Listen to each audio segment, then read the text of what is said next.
By the year 2345, humanity had crossed the final frontier, reaching beyond the Milky Way into the vast, uncharted Andromeda galaxy. The discovery of the Andromeda Jump Gate, an ancient alien megastructure, allowed travel between galaxies, opening up new frontiers for exploration, colonization, and trade. Yet, as humanity expanded, it also unlocked long-buried secrets that warned of an ancient evil lurking in Andromeda's core. The Orontians, a technologically advanced and wise alien species, had once ruled Andromeda. They had lived through the reign of the Voidborn, malevolent entities that enslaved entire civilizations millennia ago. Through great sacrifice, the Orontians sealed the Voidborn deep within the core of the galaxy. Their legends spoke of a time when the Voidborn would stir again, and that time, it seemed, had come.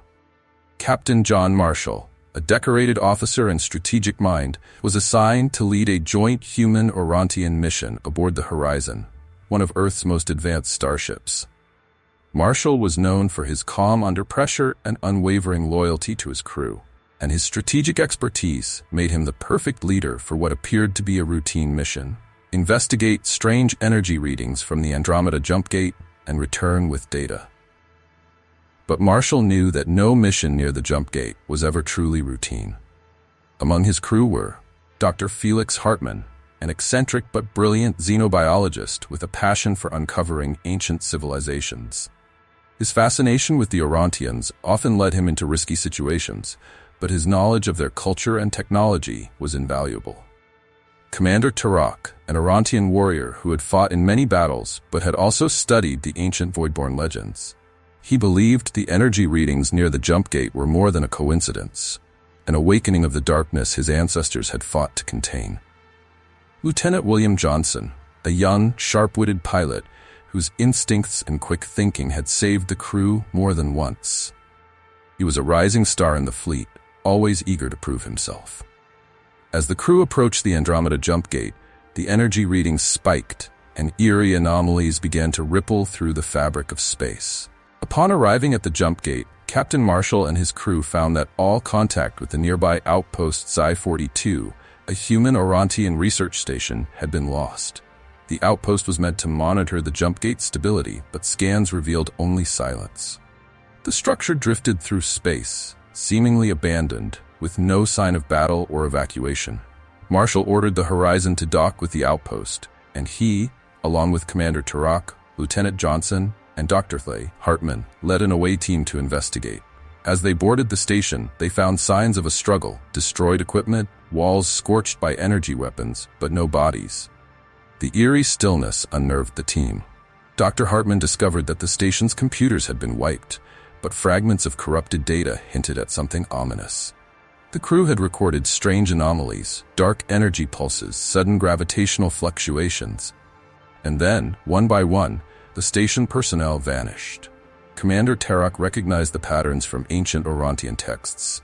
The Voidborn were awakening, feeding on the very fabric of spacetime and preparing to return. Meanwhile, the Horizon detected unusual signals from a nearby planet, an Orontian world long abandoned. It was emitting the same dark energy as the Jump Gate. With no other leads, Marshall ordered the ship to investigate. As they approached the planet, the crew found an ancient Orontian temple buried deep within the surface, partially activated and pulsing with the same energy signature. The temple was a relic of the last great war against the Voidborn, built to keep them imprisoned. Dr. Hartmann, excited beyond measure, believed it held the key to understanding how the Orontians had sealed the Voidborn away. But Tarak warned that meddling with the temple could awaken the Voidborn. His people had designed the temple as a lock, not a weapon. Despite the warnings, Hartmann began studying the temple's intricate symbols and mechanisms. His curiosity overrode caution, and soon he discovered a control panel that was linked to the planet's core. Hartmann's obsession with unlocking the mysteries of the temple grew, and as he worked, the temple responded. Energy readings spiked, and reality itself seemed to warp around the structure. Suddenly, strange shadows moved in the corners of their vision, and crew members began to report hallucinations and an overwhelming sense of dread. The Voidborn's influence was spreading. As Hartmann dug deeper into the temple's systems, he uncovered data that revealed the Orontians hadn't just imprisoned the Voidborn, They had used a massive energy siphon to drain their power, storing it within the core of the planet. The energy being emitted wasn't just the Voidborn stirring.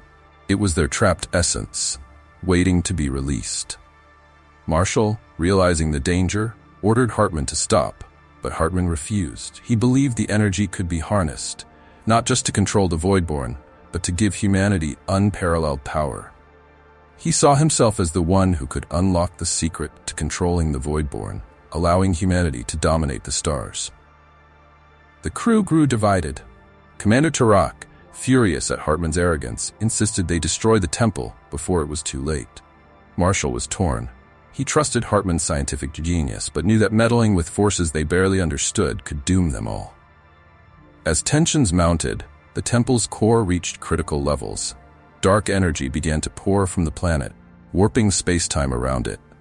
The Voidborn were no longer just stirring, they were breaking free. A massive entity, a Voidborn aspect, emerged from the planet's atmosphere, a towering, ethereal figure that devoured light and energy.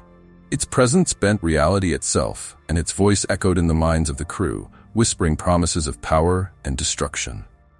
Hartman, completely consumed by his obsession, made one final attempt to activate the temple's systems, believing he could control the aspect. But the Voidborn were far more powerful than he had anticipated. The temple's core overloaded, and the control system exploded, throwing Hartman across the room. He was barely alive.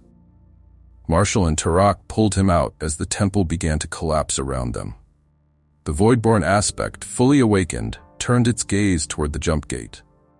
The horizon barely escaped the planet as the Voidborn aspect unleashed its power, consuming the entire world in dark energy. It was heading toward the jump gate, intending to use it to travel back to the Milky Way and spread its malevolent influence across the galaxy. On board the horizon, the situation was dire. Hartman, gravely injured, confessed that he had been wrong, that the Voidborn could not be controlled. He admitted that he had miscalculated the power of the temple and the true nature of the Voidborn.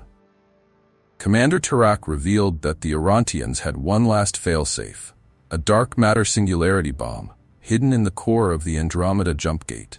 If activated, it would create a singularity large enough to consume the Voidborn aspect and the gate, sealing Andromeda from the Milky Way forever. But the bomb had to be manually detonated. Marshall faced the hardest decision of his life. If they activated the bomb, they would lose access to the jump gate, effectively cutting off the human colonies in Andromeda from the Milky Way. Worse, whoever activated the bomb would be caught in the singularity's pull. But if they didn't act, the Voidborn would escape, and their power would doom both galaxies. In a final act of heroism, Lieutenant Johnson volunteered to pilot a shuttle to the jump gate and activate the bomb. "I won't let these things get to Earth," he said, his face resolute. Marshall, knowing there was no other choice, gave him a solemn nod. Johnson flew the shuttle toward the jump gate, avoiding the Voidborn aspect as it tore through space. On board the horizon, Marshall and the remaining crew fought to hold the ship together as the aspect unleashed waves of dark energy. As Johnson reached the gate, he activated the bomb, sending a distress signal to Marshall. "It's been an honor serving with you, Captain." Johnson's voice crackled over the comms. Then, the singularity erupted. The Voidborn aspect was caught in the gravitational pull, its massive form twisting and writhing as it was dragged into the void. The jump gate collapsed in on itself, the singularity swallowing everything around it. The horizon barely escaped the blast, jumping to hyperspace at the last possible moment. The crew returned to Earth, but the cost had been high. Lieutenant Johnson's sacrifice had saved both galaxies, but with the destruction of the jump gate, the human colonies in Andromeda were now isolated, left to fend for themselves in a galaxy haunted by the remnants of the Voidborn. Dr. Hartman, crippled and broken, was court-martialed for his reckless actions. His obsession with the Voidborn had nearly doomed them all. The Orontians, grateful for humanity's bravery, shared more of their ancient knowledge, helping humanity develop new defenses against any future threats. As Captain Marshall looked out at the stars, he knew the danger wasn't over. The Voidborn had been stopped for now, but their essence still lingered in the dark corners of Andromeda, and survived.